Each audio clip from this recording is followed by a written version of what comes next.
Now. So yes, this event will be recorded. And after the event is over, I'm going to send a follow-up email to everyone who registered for it. And it'll contain a link to the recording. So if you want to watch it again, or you want to share it with a friend, you can do that. The recording will live on the YouTube, the Camas Public Library's YouTube page. Another thing is that there is a handout that will be used. And I am going to go ahead and share that handout with everyone. So I'm going to send a link in the chat. So I just did that right now. If you, and Nicole is holding it up right now, Houseplant Care 101. If you go to the bottom of your Zoom window, you'll see a chat icon. And if you click on that, you will see that link. You click on that, it'll open up a tab in your web browser, and you'll be able to see that handout. From there, you can download it or print it. And that will be used and referenced in Nicole's presentation. I also want to let you know that there will be a chance for you to ask Nicole questions. Nicole is going to give a presentation first, and then after that, we'll open it up for questions. There's going to be two ways you can do that. One is through the chat. So again, that icon, that menu bar at the bottom of your Zoom window, you hit chat, you could type in your question there. The other option is if you wanted to ask your question out loud and even use your web camera to maybe show a houseplant that you'd like Nicole to look at, that's a possibility too. To do that, you would have to raise your hand. And how you do that, and the best way is to raise it as by clicking on the reactions button at the bottom of the Zoom. I know it's easier just to raise your hand, but we're doing it kind of this high-tech way. But at the bottom of your Zoom window, there's a little icon that says reactions. And if you click on that, you'll see a button that says raise hand. And when we get to that question period, I'm gonna just look at all the hands that are raised. When it's your turn, I'll just let you know that you can ask your question out loud. And if you'd like to show a plant, what I'll do is I'll like spotlight your video so it's nice and big and everyone can see your plants. And again, this is recorded, so there's a couple ways to ask your question, either out loud or through the chat. I will also just recap how to do that when we start the question and answer period. Okay, enough from me. I am going to turn things over to Marlene from Naturescaping of Southwest Washington, and then I will hop back on during the question period to help with moderating. So without further ado, Marlene. Hey everybody, I see some Naturescaping members. Great, nice to see you, sort of see you. You can't see me, I don't have a camera on my computer, so you'll hear me. So first of all, I want to thank the Camas Library and Elliot in particular for the wonderful partnership that we've had pretty much all through COVID. And we'll see what happens in the future. We would love to be able to get together, as many of you know who are members and who have been with us for a while. We used to have our monthly classes on Saturdays, and we kind of miss that. So hopefully someday we'll get back to that. So our monthly classes are a feature of being a member of Naturescaping. And again, in the past, when we were in person, you had to either be a member or pay a one-time fee in order to participate in our in-person classes.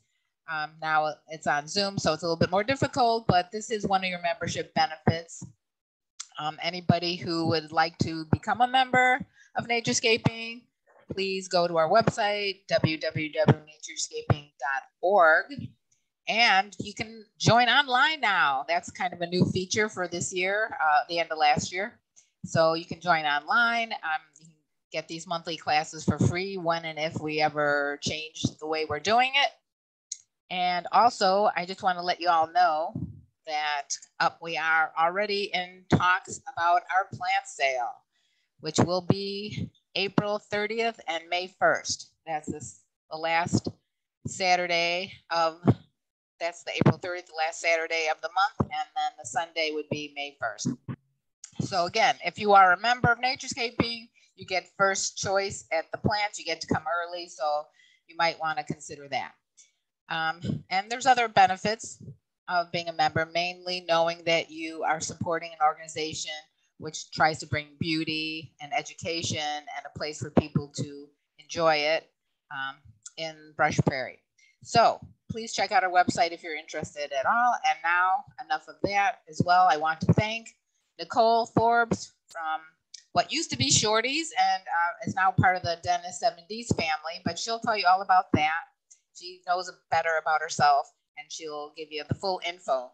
We want to thank Nicole very much. She's one of our return speakers. We try to get her every year. She's so fabulous, which you'll see for yourself. She's so animated and knowledgeable. I hope you'll enjoy this. A little bit of a different topic for us, but I have been asked about houseplants, and now is a really good time since we're all in the house. So anyway, without further ado, thank you, Nicole.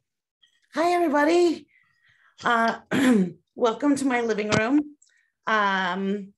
It is one nice thing, of course, about this type of gathering, although I would love to see your faces, is that I'm in my slippers and I'm surrounded by my own houseplants. So it's an easy topic to discuss and to kind of show off some, although I did move a lot of plants to be able to have them right behind me, to be able to kind of talk about some real house situations or real house settings where we could or would or should or shouldn't grow houseplants. And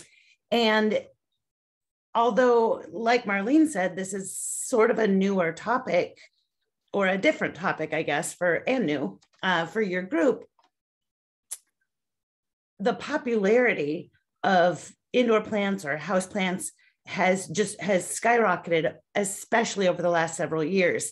It began before the pandemic with young kids with kind of a succulent craze. Anyone who had a young person in their lives, maybe 5-6 years ago, they all wanted to get little succulents and grow them in their rooms and things. And so it kind of social media and some of the things that we see, move fads quickly through our culture, social media had a lot to do with that. And it kind of perpetuated from that succulent craze to some more statement plants, bringing statement plants back into our homes, like a large floor plant. And I have a love-hate relationship with the Fiddly Fig, Architectural Digest magazine, or some non-plant magazine that was design focused, again, a few years back, decided to feature Fiddly Figs on their cover of their magazine and showed it, first of all, in a totally inappropriate, would never live there in nature, or in the long run kind of scenario, in a room, in a corner, far from windows, all of that kind of stuff. But it made the fig really popular, and everyone wanted and was, seeking this ficus that until that point had been not the most popular of the ficus family. So succulents to fiddly figs, now on to the lockdown 2 years almost ago now, where suddenly we were working from home, schooling from home, doing everything from home, and trying to find entertainment, some sense of warmth and, nurturing, and pandemic gardening kind of arose from that. Now, that also included outdoor gardening, where we saw seed sales skyrocket and people plant vegetables in their front yards and backyards and doing all kinds of things that they hadn't tried before. But indoor gardening through this COVID pandemic has really become a source of entertainment. It's certainly where some people have spent their stimulus checks, definitely by what I can tell. And we've created fabulous jungle Zoom backdrops and collected plants and shared plants. The still social media hub, because we can't gather, so much of this is virtual. A lot of it is, again, still driven through social media. There is a group on Instagram that's called Houseplant Club. So just a pretty generic name, Houseplant Club. They have 1 million followers on Instagram. So, I mean, I don't know how many superstars have or whatever, probably a lot more than that, but 1 million followers is a heck of a lot of people who are paying attention to the Houseplant Club on Instagram. And we've now gotten to the point where some of these plants are collectible. They've become rare commodities. The plant here, I'll lift one up behind me. This beauty is a Monstera. So this is a type of Monstera deliciosa, which I'm sure you recognize the leaf pattern from everything from pillows and wallpaper these days to like party napkins and all those kinds of things. But this is the real thing. And this plant right now online is selling for something like $1,000 or more. So this collector market and kind of collector mentality has also changed not only how sometimes people feel about these plants, but just changed the market in general, and driven up the prices on some of them as well. So things will quiet down, and eventually this plant won't be worth as much or have that kind of market value or whatever. But it is a beautiful plant, and it's an exciting grower that's very easy to care for. And the green, just the regular, this is Thai Constellation, if I didn't mention what it's called, but the regular green Monstera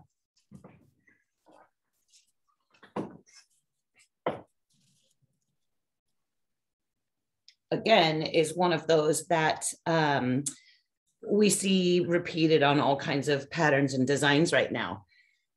These holes in the leaves, if you want to learn a cool new botanical term today, the holes in the leaves are called fenestrations. And a fenestrated leaf only happens once the plant is more mature. So as it's young, it has more entire leaves, very kind of plain, boring, but large leaves, while the plant is trying to maximize that leaf surface and photosynthesize. And then as it gets older, the leaves become larger, and then they begin to develop these, you can kind of see how this one's happening. So they just get little weak spots in the foliage itself, and then eventually the weak spot just falls apart and a hole or a slit develops in the leaf.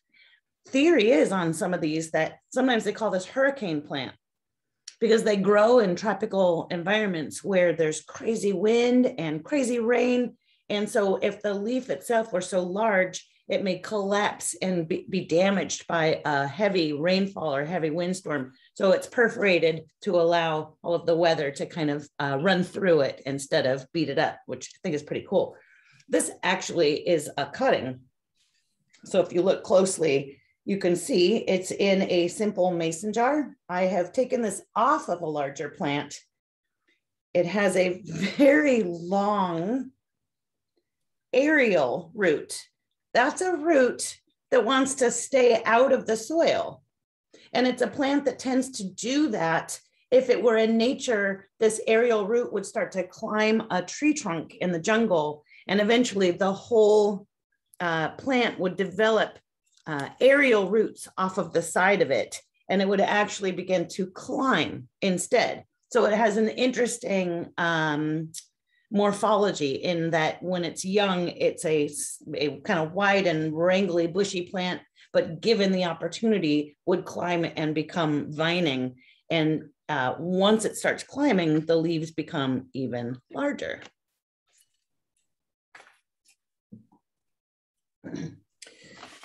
So mental health, believe it or not, is the #1 reason why the most recent group of people that have turned to gardening and growing plants indoors claim to be kind of the biggest reason was for better mental health.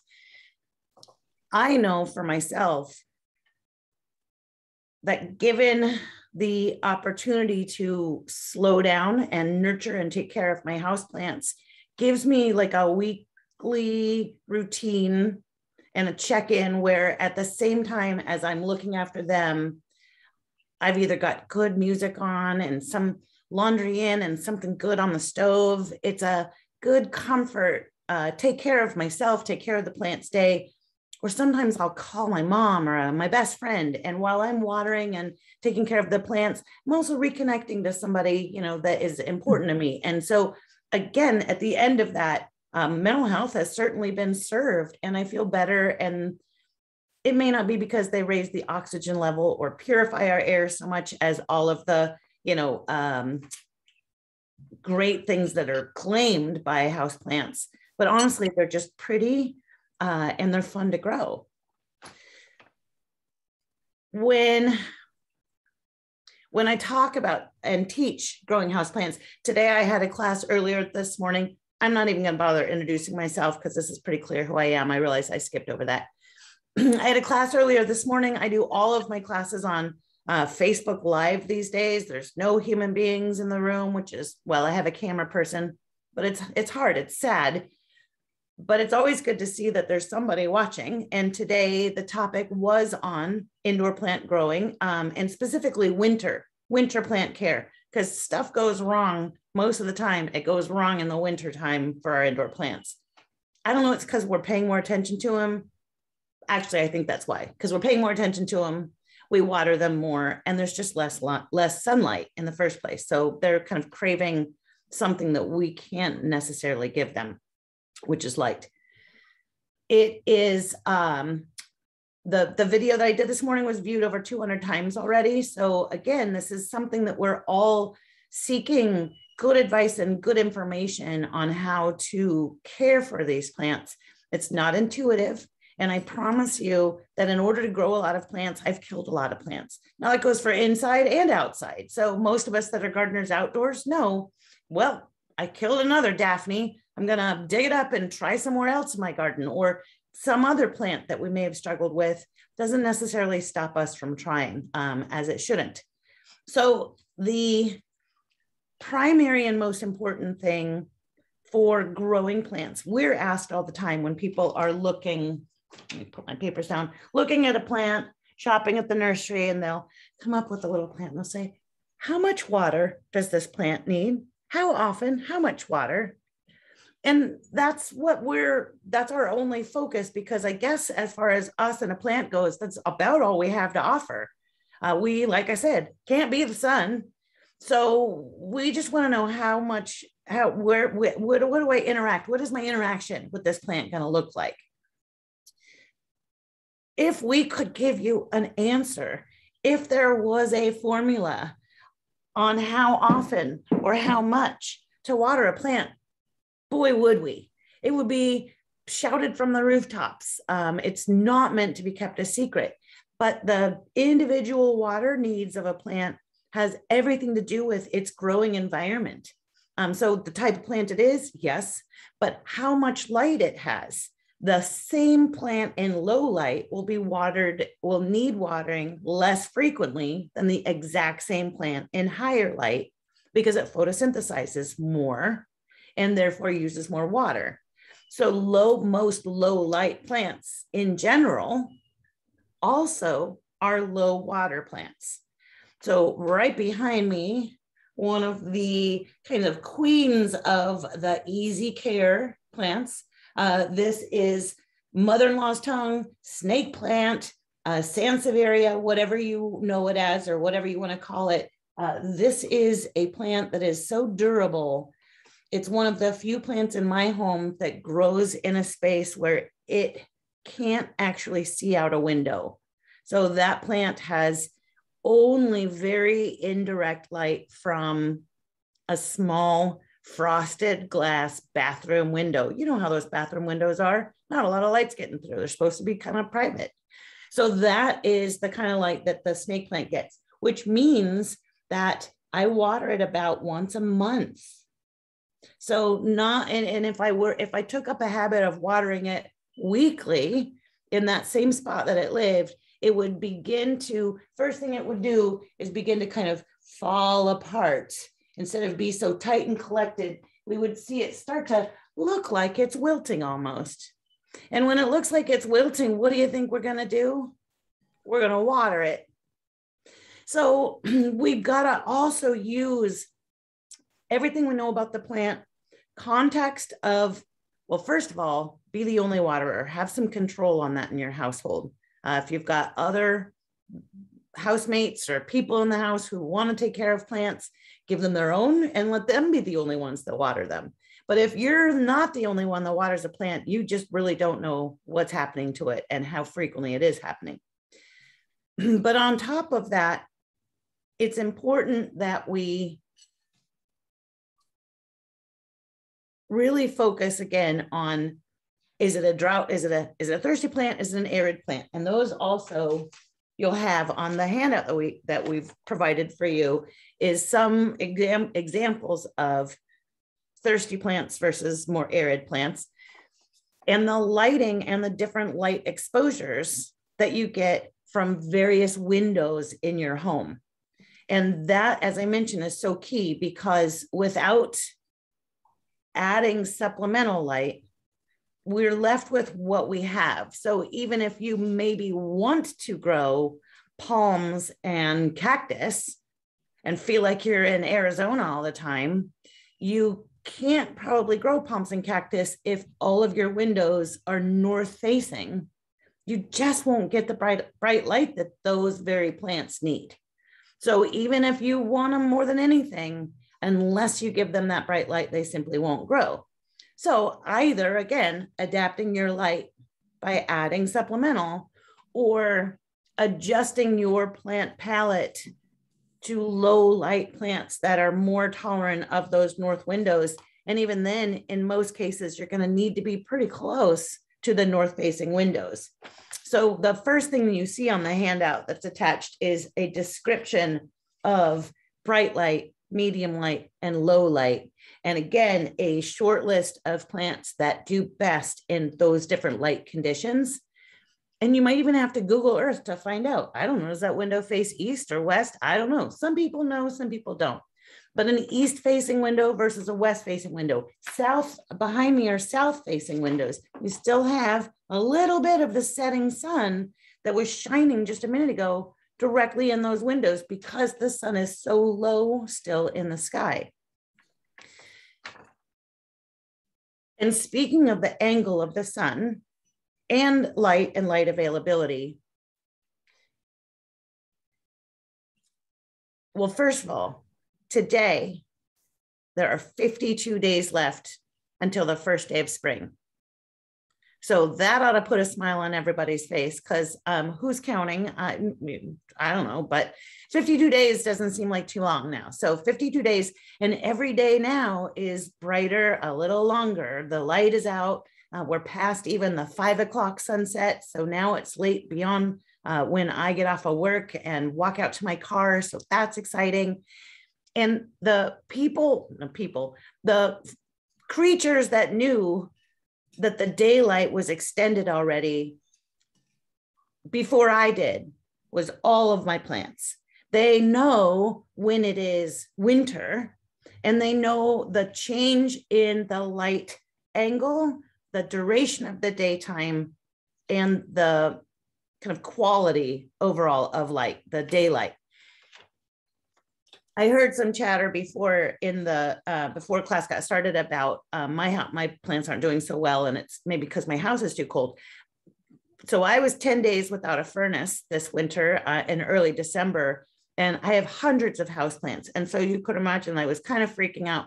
We did run fireplace, and sometimes that's worse, some space heaters as well. So it only got to about 50 in the house, was about as low as it got. Fortunately, it wasn't that cold out, but my plants really didn't struggle at all. What they want is light. I can't really stress it enough. So when we go into winter mode, plants also slow their growth. Now, it doesn't mean they're not growing. It's just that their growth is slowed. And that slower growth is also usually drawing off of reserve energy, nutrients, sugars, starches that they've built up over the season and stored in their root system. So we try to let them rest as much as possible in the winter. And what letting a plant rest means is we reduce and in many cases just don't fertilize during this time of year, so that we're letting them kind of use up what they've created nutrient wise. We don't repot them until we're back into an active growth season. And I'll talk about what that is, but we don't repot them. We don't fertilize, we don't propagate. So don't do a lot of cuttings and try to, get them all to grow. And we water less frequently. So because the plants are growing less and there's less available light, they use water less. And this is why I think often plants go downhill for people in the winter months, is that maybe you got onto a pretty doable regimen on watering. You get this much every Tuesday, and I'm growing a plant and doing pretty good. And then winter comes and the plant's needs change, but your pattern remains the same. And when that occurs, we slowly see the plant decline, or sometimes it's not so slow, see that plant decline, start to develop yellow, usually it's yellowing leaves. And often the yellowing leaves will have a pattern. And the pattern is, let me get a good plant to demonstrate that on, although fortunately I don't think I have any yellowing leaves on this, but this is one of those kind of just most common pothos type plants. It's viney. This one happens to be climbing up a little pole. So I have it with what's called a moss pole to give it some height so that it can climb. But if I were to overwater this pothos, the first thing I would notice would be down low in the plant and towards the soil line, some yellowing leaves, and it may be 6. And then if I didn't remedy the situation or watered it again, those yellowing leaves would spread to 10 or more. Not enough water or not frequent enough watering would be shown out on the new growth of the plant tips, rather than concentrated low down and in the center of the plant. So often when we see a brown leaf, a yellow leaf, or something like that, taking note first of where it is and is there a pattern can also help us to figure out what went wrong and what to avoid, so that we don't have more yellowing leaves in the future. Now, let's see, where am I? The way that we water and how to water and how to tell about watering. Well, I have a whole class on that coming up actually in a couple of weeks. But number one is just kind of a whole conceptual change. If you're of a certain age, myself or older, you grew houseplants by putting them in pots that had drain holes in the bottom and a saucer of some sort that caught the excess or overflow water underneath. And what has happened in the current kind of houseplant remix is that most of the pots that are available on the market these days have no drain holes at all. Here's a cute little pot, and in the bottom, nothing but some dirt, but no drain hole. And there's no saucer either because there's no hole. So what we recommend and what really seems to create kind of a whole way of caring for your houseplants is we leave them in their nursery pots, their plastic grower containers. And when they need to go up in size, we size them up into the next plastic container and then use the non-hole containing pot as a drop-in or cache pot or decorative pot. Now that means I don't have to have a saucer, and it's also much cleaner. It gives me cleaner lines in the house and the ability to have kind of a different style of container. But the key is,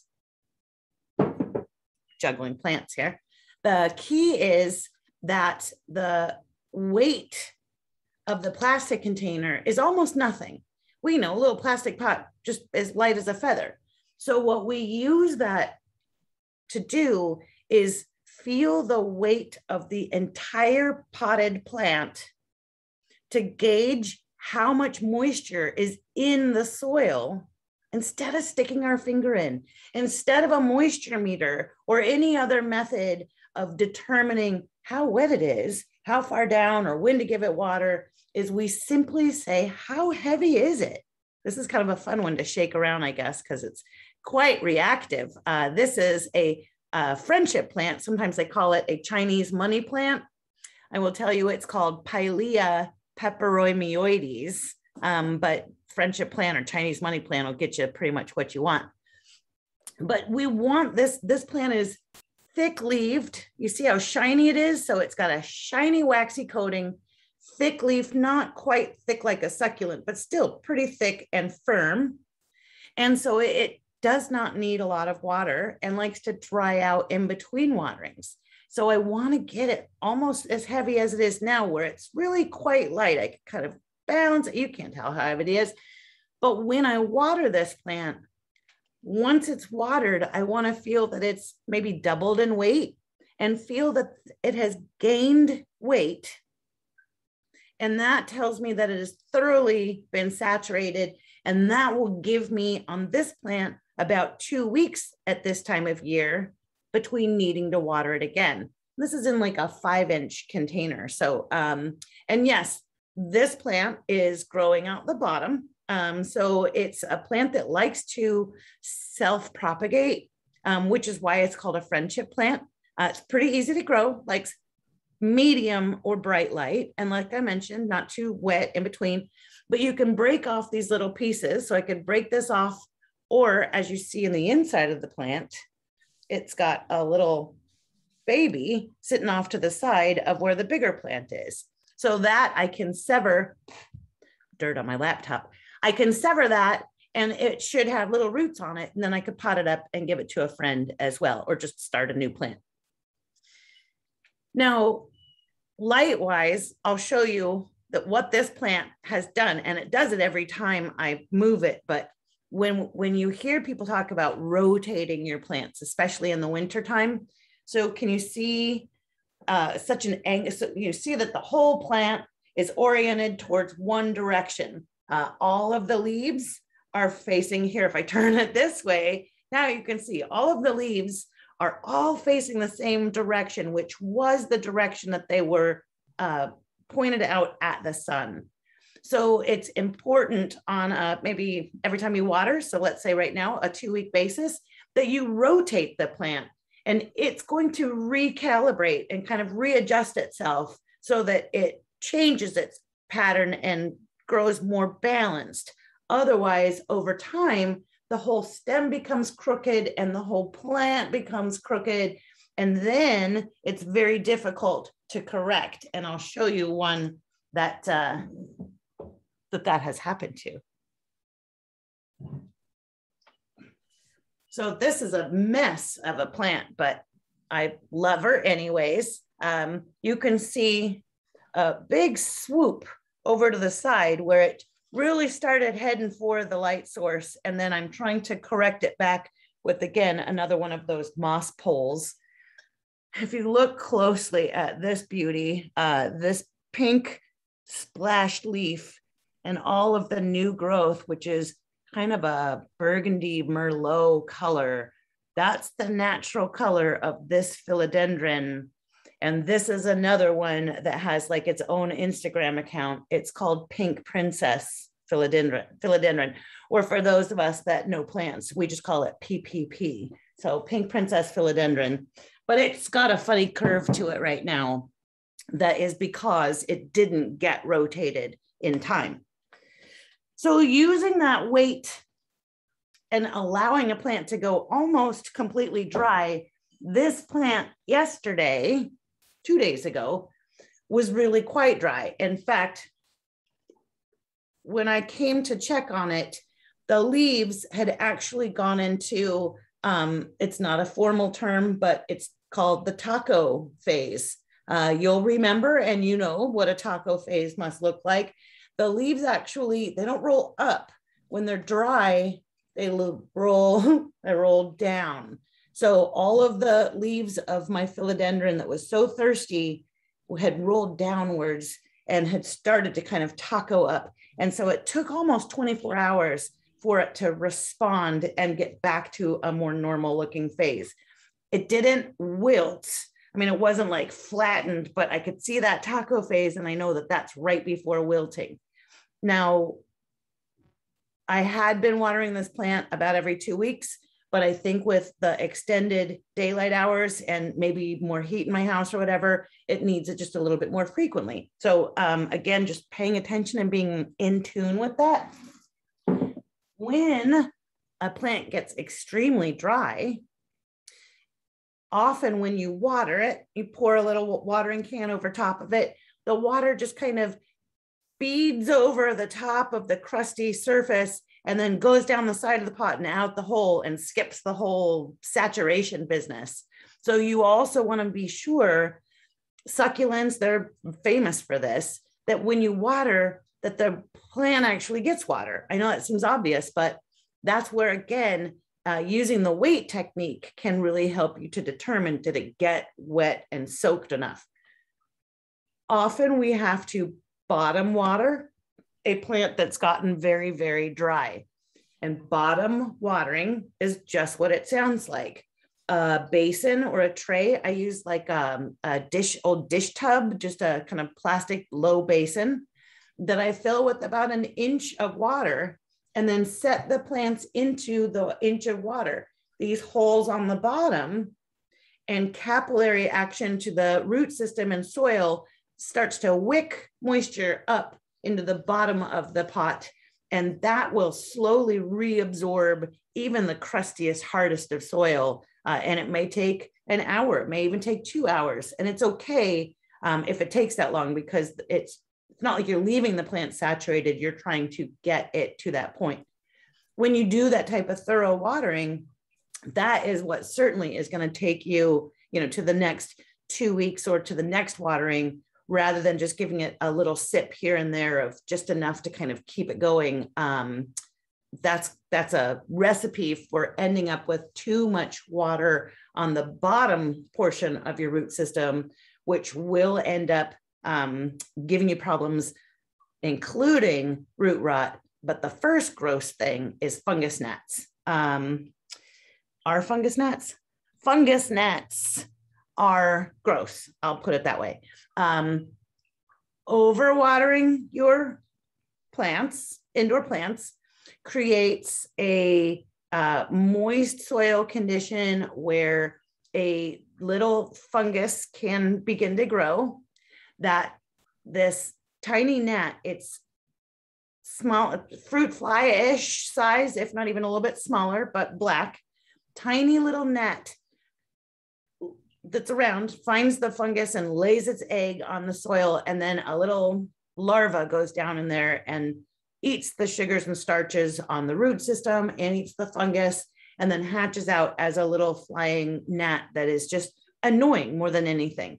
It can, a big infestation can harm your plants, but it's more that it's in my coffee. I find a little gnat in my orange juice.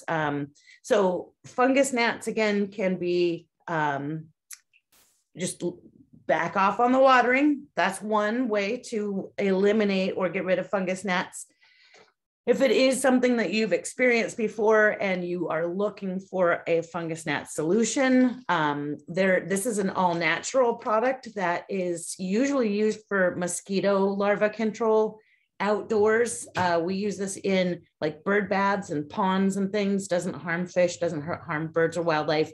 It's a bacteria, so it's a bacillus. So it's a bacillus strain that kills the larva in the potting soil. So you have to sprinkle this either onto the soil surface, or I like to actually put it in the water and then water my plants the next time they're ready for it with that solution, which just washes it down and kills the little larva in the soil. Mosquito bits is what it's called, that you can find. I think there's probably not a lot of products like it on the market, but mosquito bits is easier than the former way that they sold it, which was a round kind of donut that you had to break into tiny bits. And so they made the bits for us. So mosquito bits. Now, when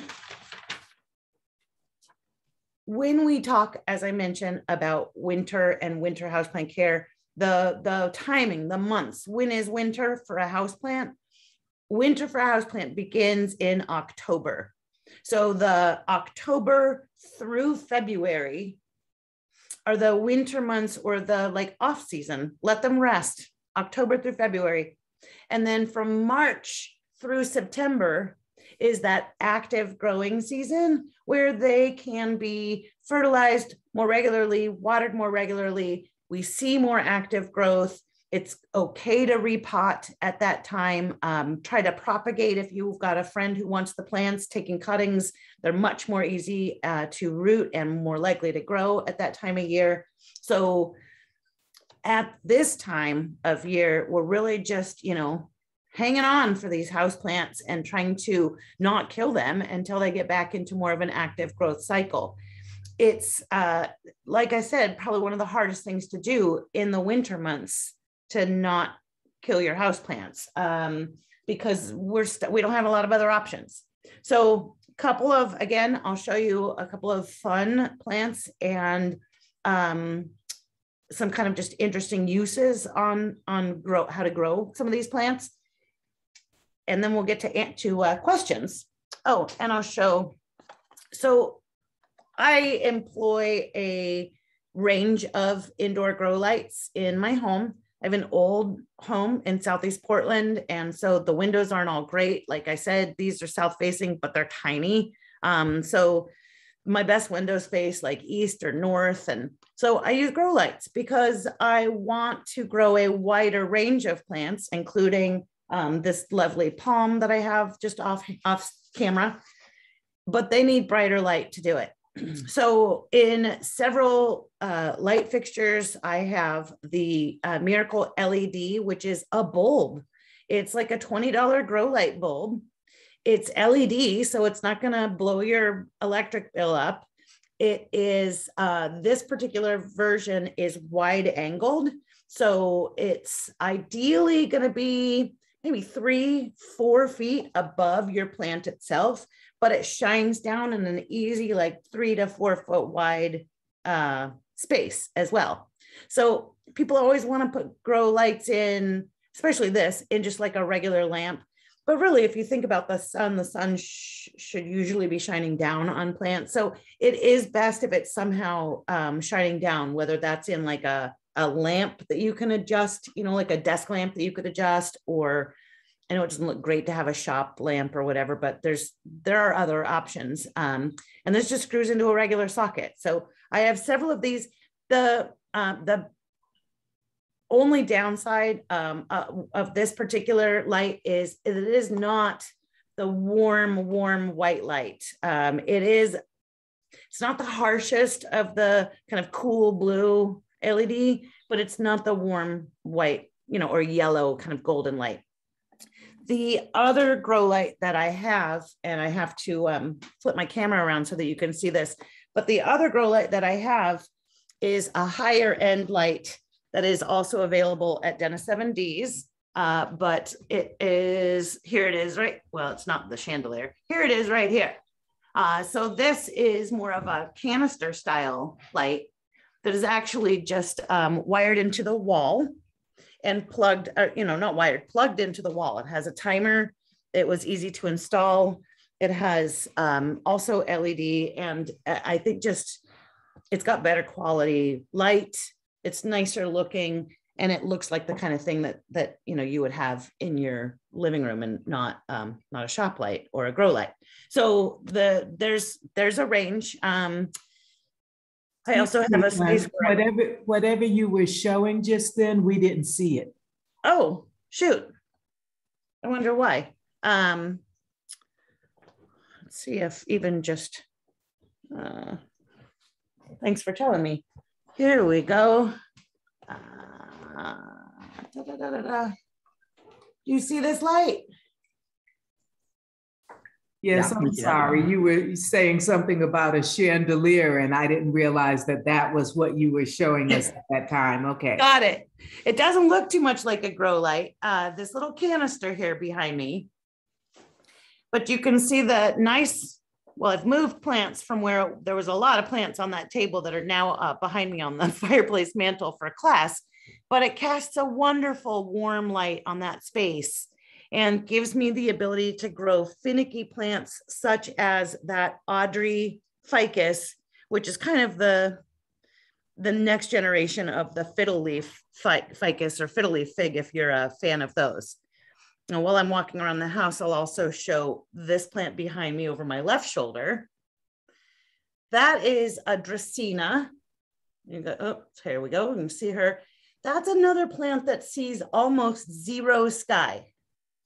Another very low light plant that does very well, but requires almost no water and no care. So it's like a step above a statue. Doesn't grow very quickly. I don't do much, don't have to dust it quite as often as I would a statue, but again, and it also has, close and show you, wine corks on the top of the soil. I don't know if you can see that, but I've got another pot with wine corks on it that I use as a mulch.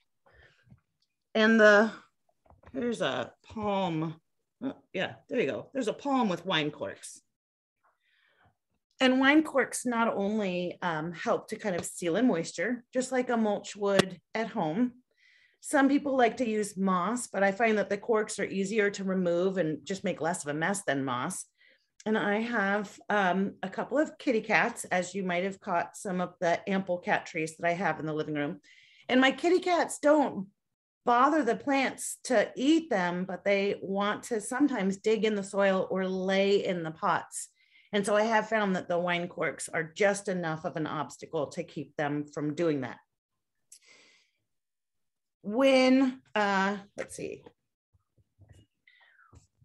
when we go to the dentist's office or doctor's office, often there's another great low light plant that is sometimes in the waiting room with us.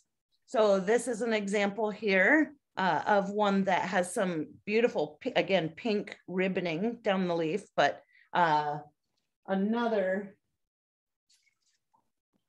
is here. This is another good example of a plant that didn't get turned. So you can see how it's growing. Oh, I'll show you where the window is, it says. So that's something that I need to get better on, but we all have our failings. But these are both varieties of, let me get this guy to turn around better. So there you can see that pretty marbling variegation on the leaf.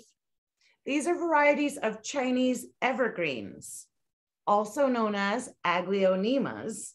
But you'll see Chinese evergreens on the low to medium light lists as easy care plants. As I said, they're in your dentist's office, doctor's office. Often they even do well with artificial light. So fluorescent lighting, if you've got an office situation, they'd be fine in that. And notice again, on this one, I'm holding, it's a 5-inch, so it's a 5-inch pot. So it's not quite a 6-inch, not a 4-inch, it's a 5-inch. But that's a lot of plant for a little pot. I don't know if anybody else kind of sees that right away or agrees, but this happens to be a plant that prefers to stay in a tight container. And honestly, most of these plants are that way. Tropical plants are not used to having a lot of soil. In the jungle, there's just not a lot of available soil around. There's a lot of roots and they grow amongst a lot of plant competition, but the soil in a jungle usually is very thin. A lot of it, the rest of it's washed away. So when we get to the active growing season and I assess whether or not this plant is ready to be repotted, the first thing I'm going to do is take it out of its pot.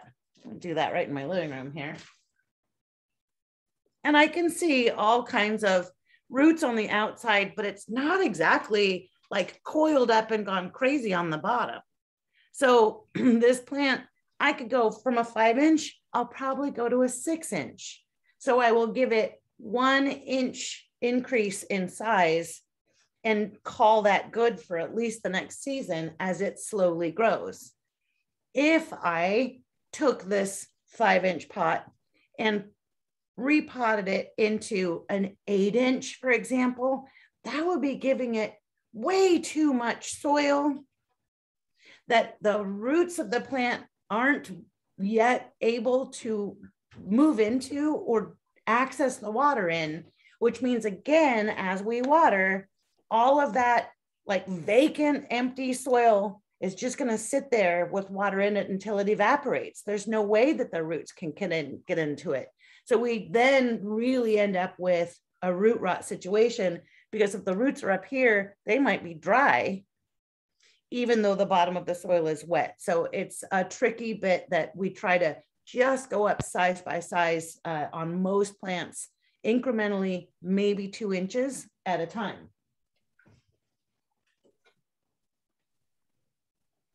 So where are we at? Monstera, faster growing plants, like our Monstera friend here again, they're one of the plants that break the rules. They can have a bigger pot faster. They will grow faster, kind of like the goldfish to the fish tank thing. They'll grow faster if they're given a faster pot or bigger pot.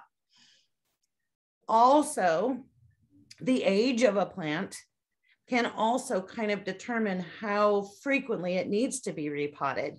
So a young start, a new plant, this guy here, actively growing,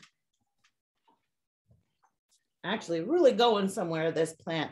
I've been watching this little sprout develop. I sit next to it where I have my coffee in the morning, and I can almost measure that it's making its inch by inch, making new shoots out. And this is going to develop into a leaf, similar to, of course, what we see here. But as the plant, this is a young plant. And so because this plant is growing fast enough that I can kind of watch it, it's going to need to be resized into a larger container every year or 18 months, for example. So young, fast growing plants, yearly repotting into the next size up, next size up. So this is a 6-inch, and we'd go into an 8-inch when we repotted this this spring in 53 days. But the older the plant, the big 6-foot ficus, weeping ficus that you've had for 20 years that, you know, has lived long and fared well in the dining room or wherever, it might be in the biggest pot you really want in your house, in which case also that plant is older, it's slow at its growth, and you could repot it maybe every 2 to 3 years. But instead of increasing in pot size at that point, you're just going to try to get off some of the old, crusty, kind of worn out soil and repot it into the same container, but with fresh soil instead. So that's kind of more of a long-term maintenance. You know, fast growing kids are always growing out of their clothes. Me, you know, unless it's a uniform shirt, I've probably had it for 10 years, and that shirt I call new. So, you know, as we get older, we can wear the same stuff for a long time. The same goes for propagating. As you propagate off of an older plant, often you will get a more mature cutting that starts faster and is able to propagate faster versus off of a younger plant in the first place. Now, I showed you our pothos, Chinese evergreens. Here's another that you'll see on your list in the durable, tough as nails, low light, and low water. So one of the arid, low water plants. This is a ZZ plant. Now this happens to be Raven Black, which is one of the blackest of plants. And so you can't, you know, it's not like a weird camera thing that it doesn't look green. It's kind of green up on this leaf here. It's a lighter green because it's not in the most light that it needs to be black. But these leaves down here are downright ebony in color. But the ZZ plant, shiny. Again, that morphology of the leaf, it's got a sheen to it, and that sheen holds in moisture. So low water, low moisture, and it's a slow grower. So another one. Back in college in the dorms, most of us had probably this plant here. This is the Hartley Philodendron. It's a vining plant that, you know, I think most of us had up on hooks and thumbtacks and seeing how far around the living room it could go or whatever. This is another great, easy plant for low light, low care, low moisture need, especially if it's in low light. And it can just go into macrame or a hanging basket or up on a bookshelf, for example. So it can just spill over the bookshelf. Grab it, weigh it every so often. Remember that plants that are up high or hanging will dry out a little bit faster than plants that are sitting on their own. So be sure, even though it's less convenient, that's always my downfall. Can't reach it very easily, that I don't want to check it. But plants that are up high do go through their water. It's hotter up there and their roots are more exposed. So they do often need to be checked and watered more frequently. Oh, snake plant we talked about. There's lots of other things, but let's see what kind of questions that we have. I know I've talked for almost an hour. Gosh. Okay, yeah, and I'll just remind people again how they can ask questions. You can type your question into the chat. And if you would like to ask a question out loud, please click on the raise hand icon that's in, that is from the reactions button. So at the bottom of the Zoom window, there is a little button called reactions. If you click on it, you'll hit raise hand, and then I will call on you. I wanted to say there is actually a couple of questions that came through. The first one is, often when you purchase a plant in a plastic pot, it is already root bound. Would you suggest repotting it? Before you answer that, my question was around your decorative pots that don't have the holes, and you were saying just drop it in. And so if the plant is possibly root bound, and I think I've probably replanted 4 plants now, and it's the winter season, duh. And but hopefully, you know, sometimes they say ignorance is bliss, so they'll make it through. That's right. But anyway, would you want to repot that or wait until March to repot it? So you mean it's potted directly into containers with no holes? No, it's in a plastic pot that you show, root bound. And you bring it home and you say, these go really well in these other new pots. Got it. And so if you just got it and it's probably root bound because, what do you recommend? So a couple of things. First of all, there's some, the plant craze and almost downright scarcity of some of the houseplants right now means that they are not spending a lot of time on shelves, and the market is turning really quickly, which means often that our plants, we have to be almost careful that it's not too much the opposite, like that the plants actually have enough roots. Not so much that they are so, you know, long in the tooth that their roots are filling the pot and they're root bound. But the other side of, we're outdoor gardeners really know the dangers of a root bound container, and that oftentimes, you know, that root bound plant that you've got on sale at the end of the season is never able to recover or never can be the same. It's not the same with the tropical plants, who even in the jungle will have their roots all intermingled and intertrenched with other plants. and have very few issues with being root bound in the first place. So that's one thing. Most of our indoor tropical plants will prefer to be in smaller pots and just a hair towards root bound. Now, we don't want them to be like top heavy or sometimes heaving out of the pot. You know, that means that they need to be repotted. If we can't keep them watered, then they've displaced so much soil with roots that that's also another good indication that they need to be repotted. But one thing that I will leave you with as the final part of answering this question is, when we get a new plant and bring it home, it doesn't know us and we don't know it. And there's so many adjustment factors that are going on for both of us. I'm just like, oh, I love that plant. Look at it in the corner. It looks so pretty. I wonder if it wants water right now. So, you know, I'm trying to get it kind of accustomed to it. I want to know if it likes the place that I put it, if it's happy in its environment.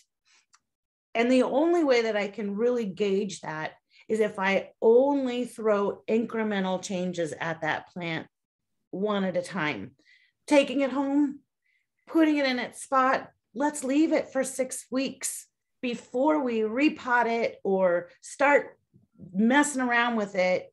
Give it 6 weeks to just see how it adjusts. And in 6 weeks, it's not going to make or break, unless you're right at the edge of repotting season. It's not going to make or break the plant to wait 6 weeks to be repotted. And in that case, 6 weeks from now, we'll be in spring. And there was another question that came through in the chat when you were speaking about watering. The question was, when watering, is it best to pour water into the pot, or should the whole pot be submerged into a bucket of water until the air bubbles stop coming up and then drained before going back into the decorative pot? It's a great question. A lot of plants do best bottom watered, but now there's a difference between pouring water onto the top of the soil with a watering can and what you described. So what was described in the question was like total submersion of the plant, completely underwater, all of the soil underwater. So you've got a bucket that's pretty deep and you're plunging the entire plant underneath. That's definitely going to hydrate the plant, but it's going to get soil all over the place. It's going to be a mess. It's going to make a mess in your house. And a lot of things like African violets, succulents, they don't necessarily want their whole plant part to be soaking wet all the time. So not total submersion, but taking something like a nice thick deep saucer like this, putting your plant in it. You could water it, for example, from the top, or fill the tray with water, set the plant in it, and leave it for 30 minutes or so. The plant will absorb by wicking. It'll pull up the water that it's sitting in. And as you then come back half an hour later and feel it, it will feel heavier, therefore telling you that it's gotten that water and has gained weight. Occasionally, like I said, so plants that don't like their leaves wet, bottom watering is the best way to do it, so you aren't spilling water on top of them.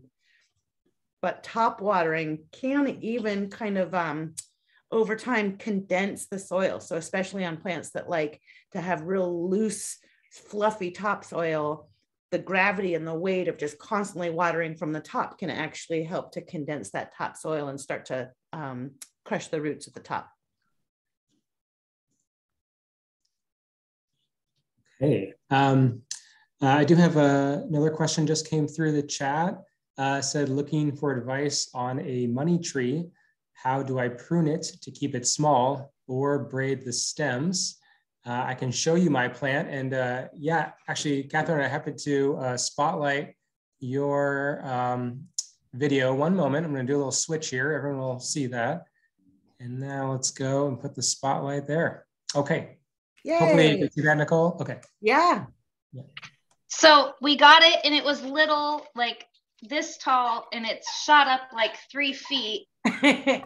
But I don't, do you just prune off the leaves and then braid it together, or, and like let it keep growing from the top? Or do I prune it, like cut it in half, prune it? Like I would rather have it a little more manicured.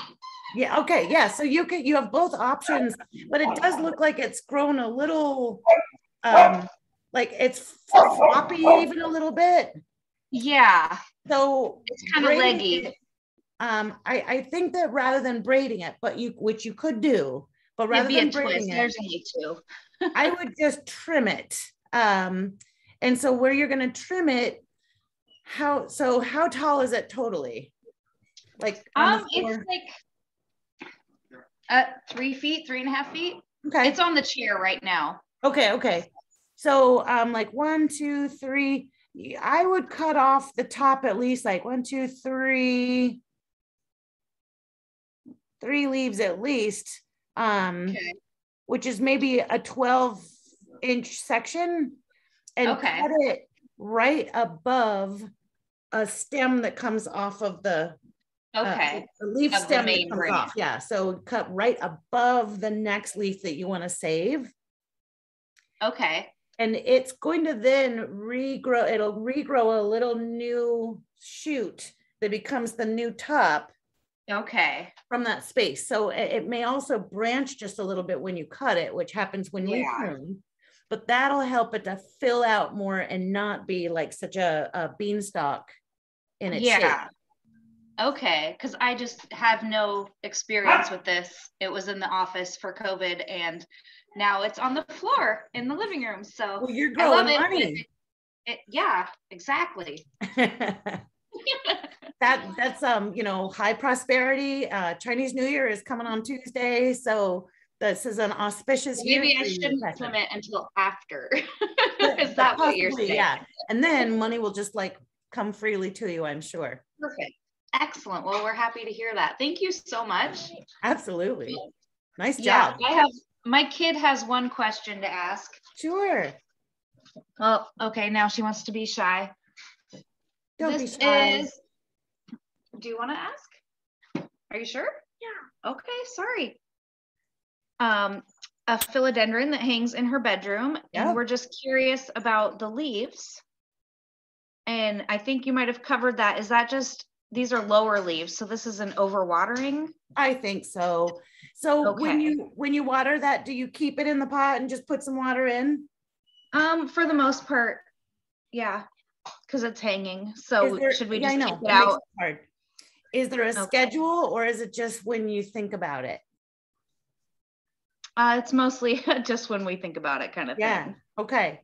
So here's what I think should really, the way to get that plant better is to create a schedule. And everybody likes routine. You just have to get used to it, So creating a routine where maybe it's on a Sunday or on a day where there's not a lot of other obligations.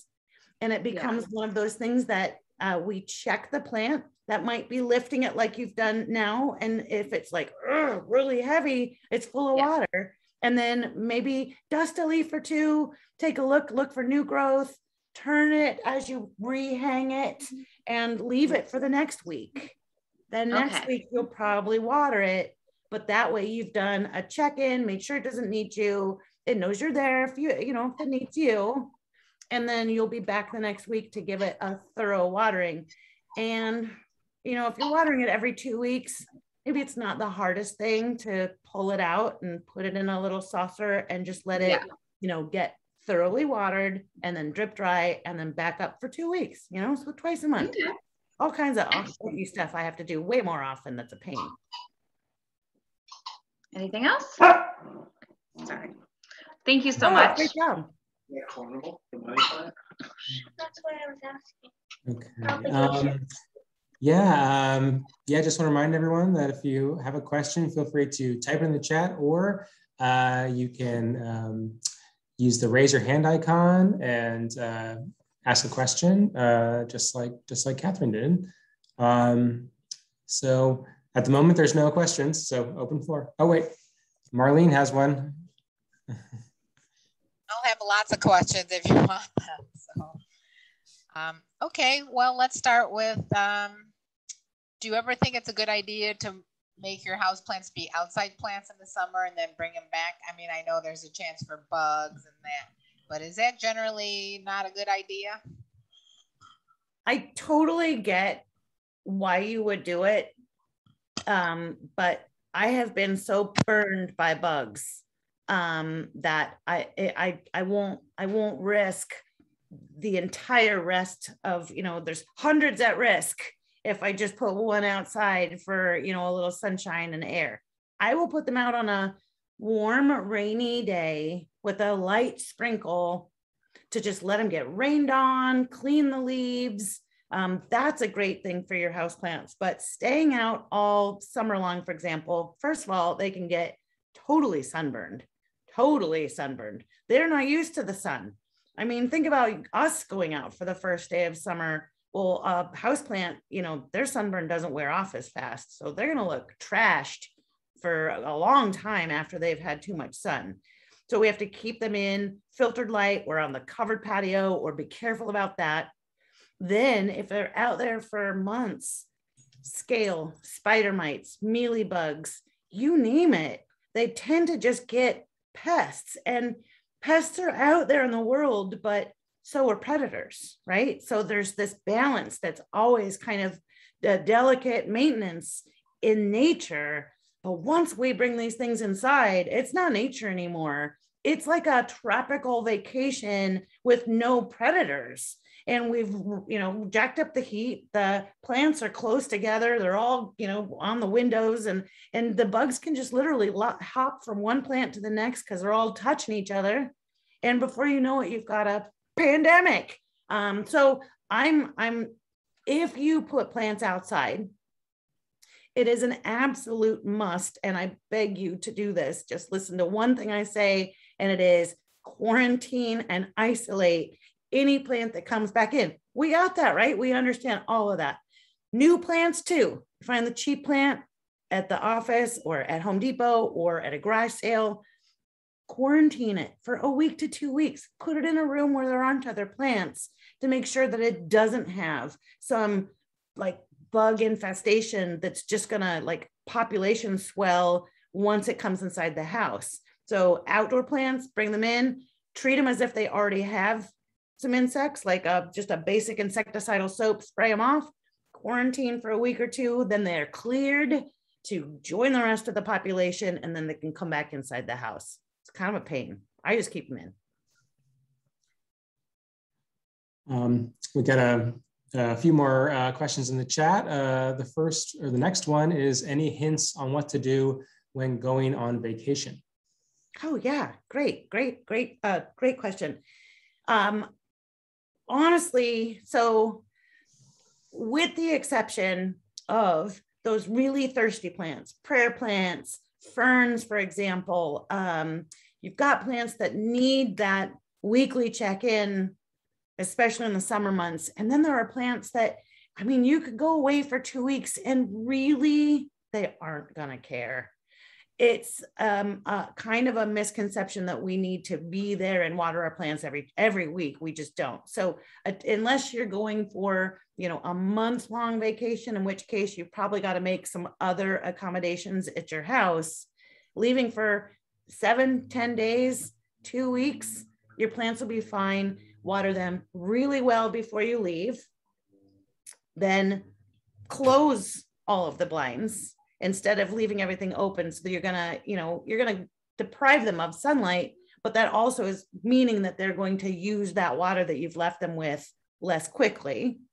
You can create like little greenhouse. So if you have a fern or something that's just like the fussiest of all of your plants, I have those.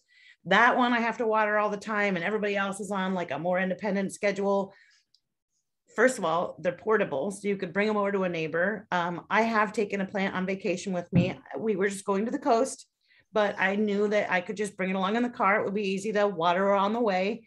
But you can enclose it in like a plastic, clear plastic garbage bag, put a clear bowl or dome over top of the plant, and that also will help kind of give it that little hydration tent that will keep it from losing so much water while you're gone.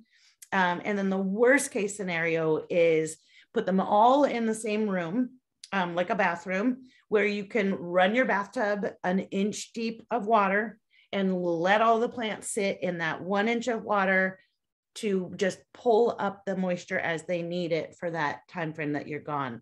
But I've been gone for 2 weeks at a time, and like I said, one fern class of plants that just needed special accommodation, and fortunately I have enough plant friends that I was able to partial them out to the community for babysitting and care until I returned.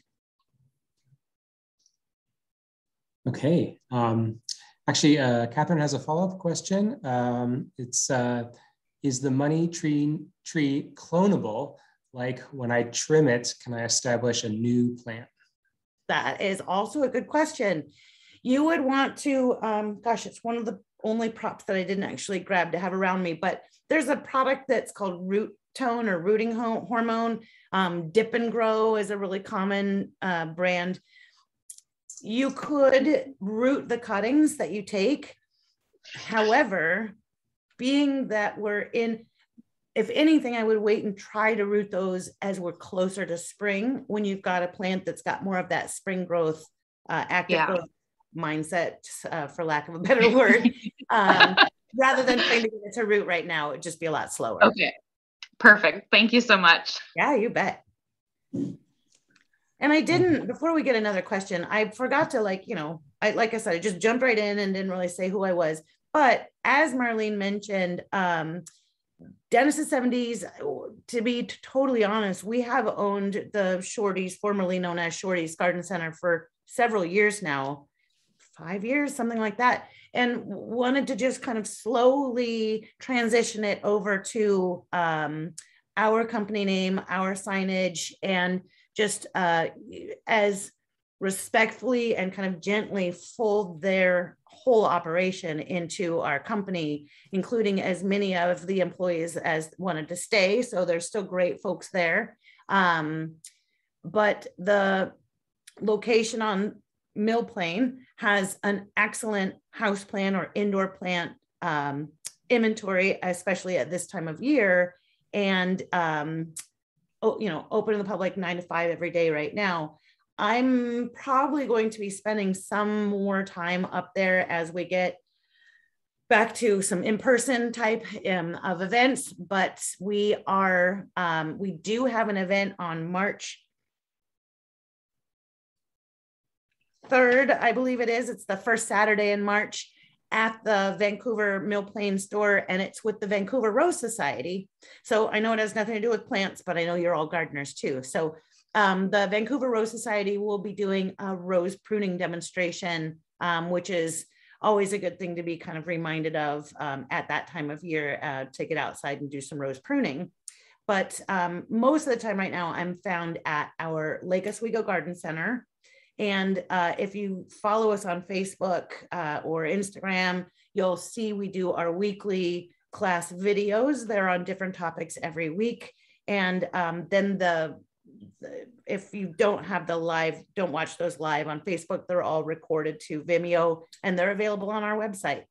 And on our website, also in the blog section, you'll find tips on watering house plants, all kinds of propagation techniques, plants that are pet safe, more on light, this handout here, the Ultimate Houseplant Care Guide, and all kinds of additional information that I work really hard to write and make interesting and educational for you. So feel free to access them as well. Oh, good, we have more chats. Yeah, yes, thank you for that, Nicole. Yeah, I have next question is from someone who may have missed part of the talk and wanted to know about a snake plant that they have, and it's filling the pot. They're wondering if they should repot it this spring. And they also wanted to, they heard that they prefer low light. So they're asking if that's true, they prefer low light. So snake plants are one of the funny plants that tolerate low light. They'll take anything. If you've gone through, I think it's like the Honolulu airport in Hawaii, there they are growing outside, you know, and nobody's giving them indirect light or shade or anything. So they can be adjustable to different types of light, but not all plants that want bright light will be tolerant of lower light. So yes, snake plants are one of the few tried and true and really low maintenance, easy care plants for low light.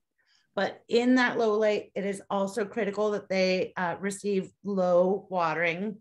So infrequent nice drinks and then infrequent watering, which goes to the pot and the pot size. So this one here is in a 10-inch container. So we can see that it's probably a 3-foot tall plant in a 10-inch container. There is one kind of blemished leaf here on the back, just noticing it. I'm so embarrassed. But there is this one blemished leaf on the back, which is sort of soft and discolored and sunken in.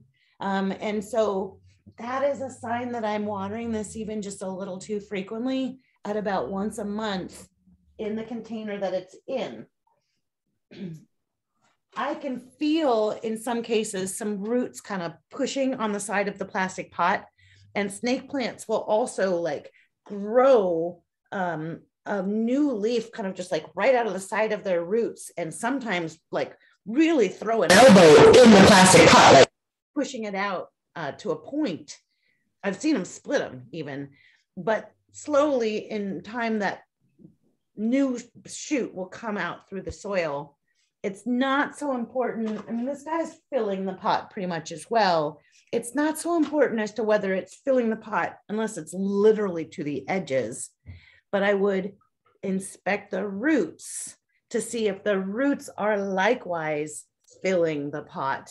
And if so, then yes, repot in March, use a cactus mix, something like a succulent or cactus mix that's got really sharp drainage, so that again, you're not holding too much moisture around the roots, and only go up the next size. So if we were a 10-inch, no more than a 12-inch. Okay. All right, next question in the chat is how to help orchids to flower. Light, light, light. And some time. I mean, they can't, most orchids, you know, wouldn't, nobody wants to be constantly pregnant, and making a flower is making a baby. So it's exhausting and they need a break. So they flower, then they need a resting period. And in that resting period, they need almost nothing from us but light, which we can't really give them. So either you put them in a bright spot and sort of go hands off. They need a lot less water. They really don't, I mean, a general fertilizer for them is great, but it's not the key to getting them to rebloom. It's simply the resting period. And then in many cases, most orchids want to flower at the same time every year. So we see a lot of orchids in bloom right around February, March. Those orchids should reproduce a flower spike again the following February, March. It's an exceptional grower and the exceptional conditions and possibly an exceptional orchid variety that is able to reproduce a flower multiple times in a single season. A lot of people treat orchids like an extended bouquet, you know, and give them away. Marlene, another question.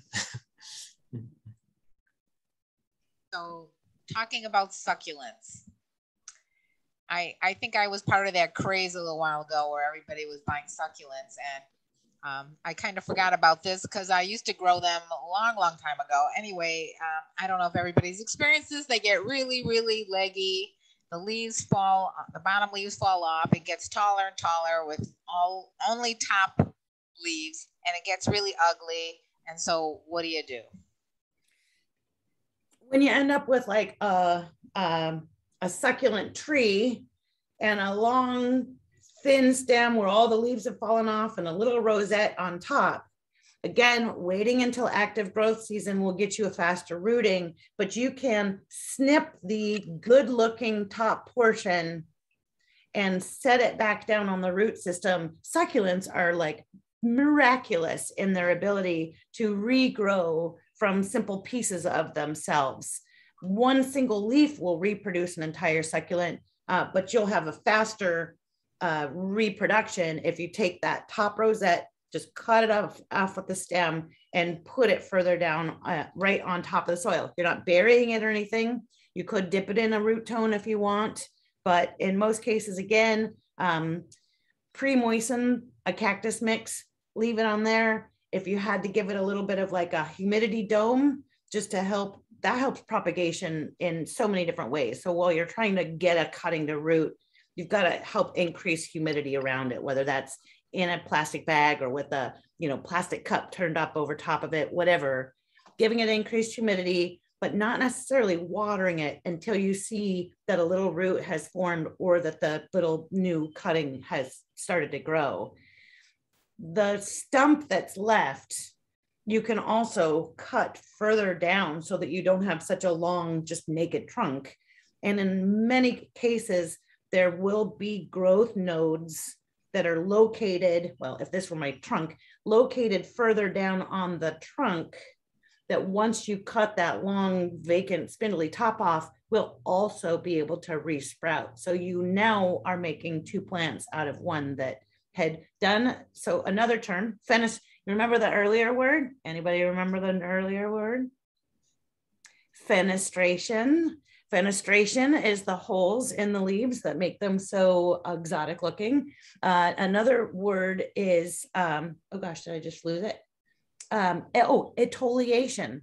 So etoliation is what a cactus or a succulent does when it stretches and changes its shape and becomes kind of wispy and a hedge towards the light and loses everything on the bottom, all of that, it is etoliated. And that is due to, that's a growth pattern that is caused by insufficient light. There's just not enough light in our homes for succulents in the summer, in the winter, unless they've got a grow light on them or they are lined up in the south windowsill. Otherwise, you're gonna see the etoliation happen. Yeah, there's another question in the chat asking whether begonias are indoor or outdoor plant and how to prevent leaf drop. On begonias. I believe, Anne, if you wanted to answer that question in the chat, or feel free to say it out loud. Mm-hmm.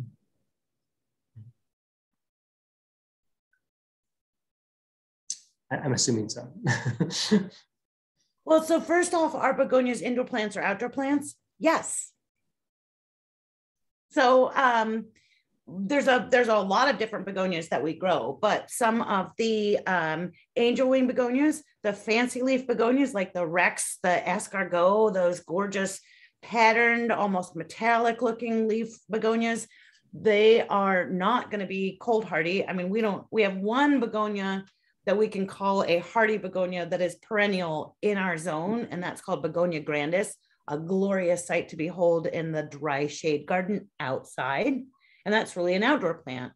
But the majority of the rest of the begonias that we grow are either like nonstops and fibrous begonias that are bedding plants that we buy around Mother's Day and see die at the first of frost and repeat the buying every year, or we buy them as corms or bulbs.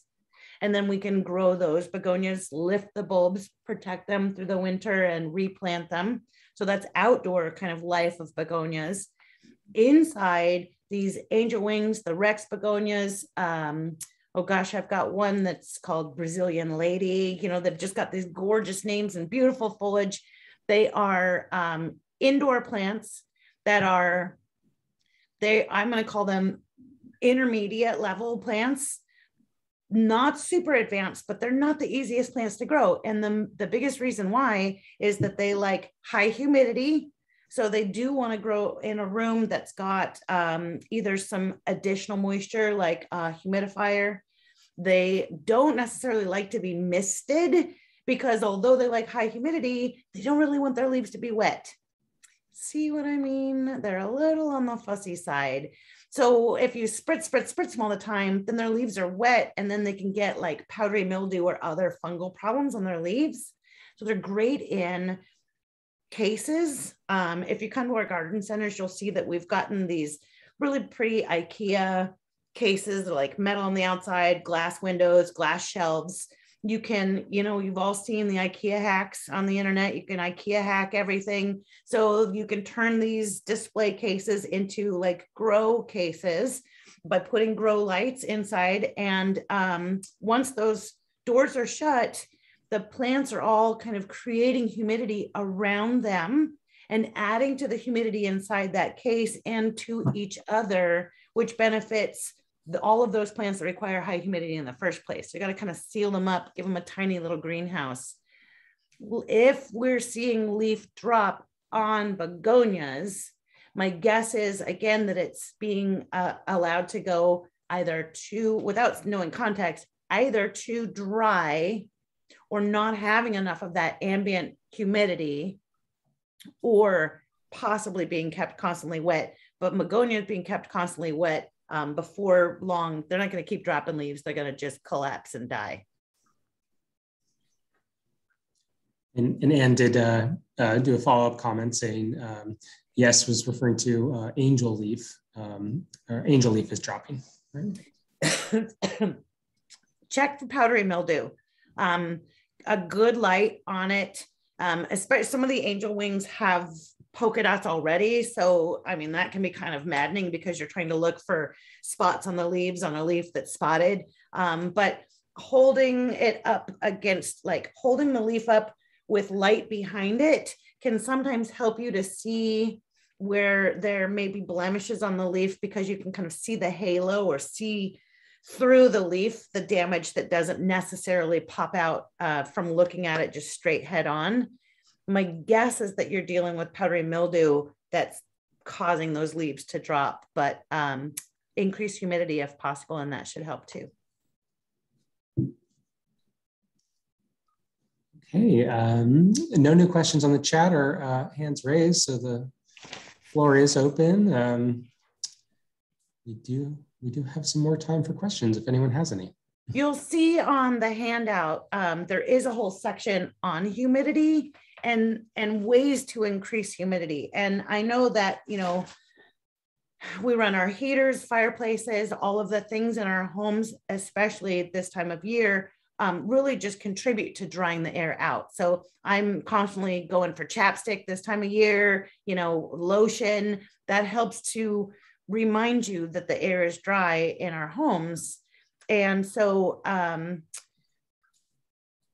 ways to increase humidity. I mean, yes, some people are literally running humidifiers and that can help. Other people often think, well, I've got a spray bottle, right? So I'll just mist every so often. Will that do the trick? Unfortunately, with like the volume of other air in the home, just an occasional, oh, hi, how's it going? Spray on the plant isn't going to raise its ambient humidity level really by any means. So if you think that a misting bottle is going to be your technique to increase humidity, not only, as I mentioned, try not to get the leaves too wet, because some plants don't like that, or give them time, mist in the morning and allow them to kind of dry out before nighttime. But the reality is you've got to do it daily and ideally at least twice a day. So, wake up in the morning, mist your plants, go to bed, mist your plants before you go to bed. That's just too much for most of us. It's not realistic. It's not going to happen. And if that's the only way to keep our plant from getting brown leaves or whatever, either you can find another way to provide that humidity. So again, the humidifier, or there are so many plants in the world that you don't have to grow them all. And there's so many that you can choose the ones that also choose you. So there are plenty of plants that are too high need in that kind of care regimen that I have simply just written off my list. Tried them several times.